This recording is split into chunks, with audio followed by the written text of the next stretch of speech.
La modernidad como el paradigma civilizatorio dominante. Hace referencia a procesos de cambio en busca de homogeneizar una sociedad y pasar de lo tradicional, digamos, lo ancestral, al progreso civilizatorio, a través de la razón y la lógica humana.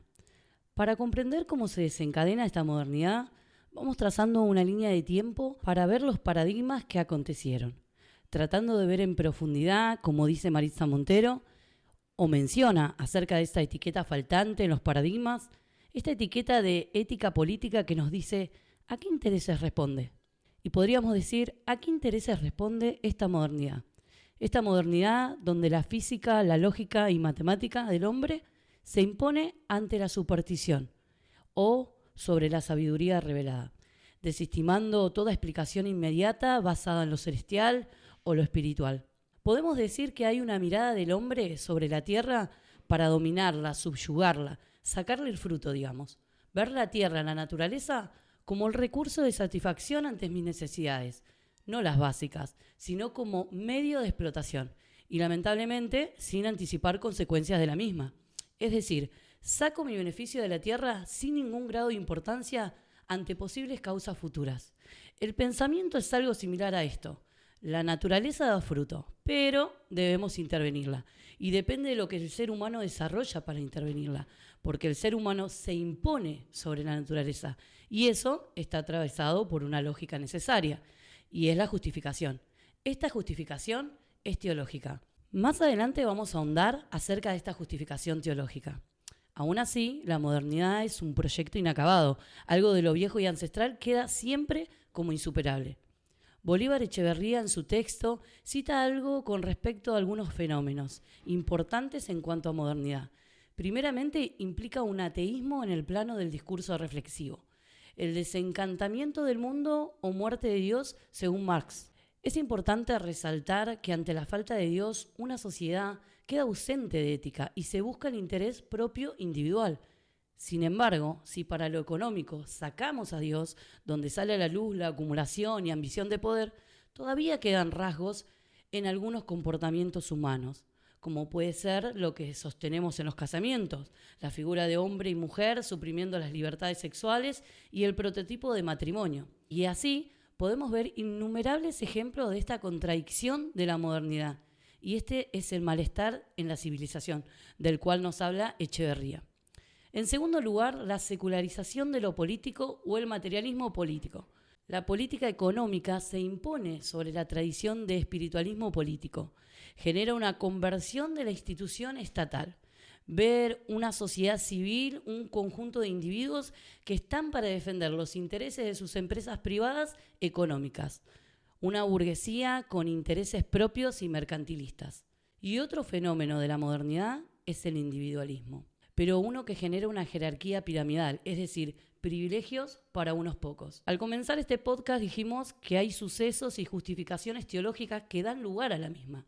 Primeramente vemos un gran suceso, vemos un paradigma científico que causa una revolución.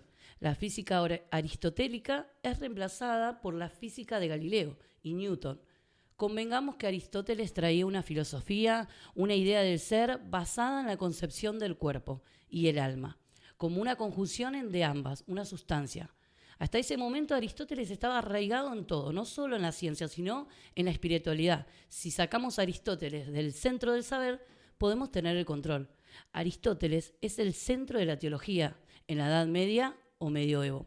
Las afirmaciones de Aristóteles no contradecían la Iglesia y fueron relevantes por 2000 años. A diferencia de los descubrimientos de Copérnico, quien fue acusado como hereje por postular que el Sol era el centro del universo. Que en el siglo XV Galileo, un italiano, reformula esta visión de Copérnico y causa una revolución científica. No solo eso, sino que pone este enfrentamiento entre la Iglesia y la ciencia en tiempos de la Inquisición. Y Descartes, en su tratado, nos dice que todo el mundo tiene la capacidad de llegar al conocimiento. Rescógito de cognitivo, cognicitivo, el hombre que piensa, y res extensa, el hombre que se extiende, o el cuerpo. Esto pone a la ciencia y a la razón por encima de la Iglesia. Ya en el siglo I vemos un imperio romano con una hegemonía cultural, amando sus leyes, reprimiendo toda supuesta maldad por el cumplimiento de las mismas. Y un tal Pablo de Tarso, romano, judío, convertido al cristianismo, es quien refuta todas estas prácticas, porque veía el interés de los mayores exponentes del Sanedrín, que eran los encargados de resolver temas de Estado y religión, más abocados a la política y a la razón que a los principios del cristianismo. Este lazo se hace aún mayor cuando en el siglo IV-V vemos un imperio cristianizado. Recordemos que en este tiempo fue la conversión del emperador Constantino. El cristianismo se imperializa y el imperio se cristianiza. Hay una conjunción entre ambos y esto hace que el imperio persiga a los que pregonan otras religiones, prohibiéndolas y haciendo del cristianismo la única religión. Asimismo, la Iglesia Católica persigue a los subversivos. Este periodo es marcado por un personaje con un cambio a nivel teológico y una reinterpretación de las Escrituras, y es San Agustín. San Agustín arrastra la filosofía originaria de Platón, el dualismo. Por un lado tenemos un cuerpo, y en él todos los males. El discurso de San Agustín, el monje que busca el castigo del cuerpo. Esta creciente continúa, y para el siglo XI y XII, el creer en la autoflagelación como limpieza del alma, sumado a las prácticas de la indulgencia, llevó a muchos a entregar sus cuerpos a la cristiandad. ¿Pero de qué manera? Siendo soldados de Dios. La motivación, devolver al imperio los lugares santos como la Tierra Santa, una de las justificaciones, para alcanzar los intereses políticos y económicos. ¿Cuáles son? Obtener las rutas marítimas del Mediterráneo, metales preciosos de otras tierras, expandir el imperio, tierras, esclavos y riquezas. Al tener el control de estas rutas marítimas, obtenían las provisiones de lujo de los orientales. Ya en el siglo XVI vemos una iglesia con una posición para mantener su monopolio y evitar la entrada de otras religiones, manipulando la doctrina a su beneficio. ¿Pero de qué manera?